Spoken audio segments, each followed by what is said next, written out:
Teenage म्हणजेच किशोर वयात acne आले तर पॅरेंट्स पॅनिक करायला लागतात.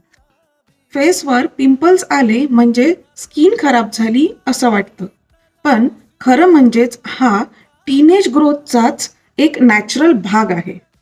टीनेज म्हणजे 13 ते 18 या वयोगटातील मुलं. यांना ॲक्ने आले म्हणजे स्वतःलाच वाईट वाटतं. त्यामुळे ते मिरर अव्हॉइड करतात, फोटो काढण्याची इच्छा कमी होते व स्वतःचाच कॉन्फिडन्स कमी करून घेतात. पण सर्वात आधी लक्षात ठेवा, टीनेज ॲक्ने हे नॉर्मल आहे. टीनेजमध्ये हॉर्मोन्स वाढतात आणि ऑइल ग्लँड्स जास्त काम करतात. ॲक्सेस ऑइल्स पोर्समध्ये अडकतो. वरून डेड स्किन सेल्स जोडतात. त्यामुळे बॅक्टेरिया वाढतं आणि त्यामुळे कधी pimples, white heads, black heads तर कधी सिव्हिअर ब्रेकआउट सुद्धा होऊ शकतं. आयुर्वेदानुसार टीनेज हा पित्त व कफ वाढण्याचा फेज आहे.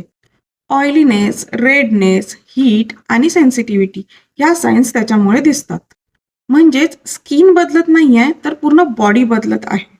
प्रॉब्लेम तेव्हा वाढते जेव्हा हार्श स्क्रब्स यूज केले जातात, रँडम प्रोडक्ट्स वापरले जातात, ऑइली किंवा जंक फूड जास्त खाण्यात येतं किंवा सारखं सारखं फेसला टच करण्यात येते. यामुळे इन्फ्लामेशन आणि मार्क्स वाढतात. Gentle cleanser, avoid junk foods, keep hydration, sun protection आणि रात्री नेहमी फेस क्लीन करावा. सिव्हिअर ब्रेकआउट्स असतील तर डर्मॅटोलॉजिस्टचं गायडन्स घ्यायला हरकत नाही. उलट यामुळे फ्युचर स्कारिंग वाचते. मी आहे डॉक्टर किरण. जर तुम्हाला टीनेज ॲक्नेबद्दल काही कन्फ्युजन असेल तर कॉमेंट करा. मी तुम्हाला गाईड करेल.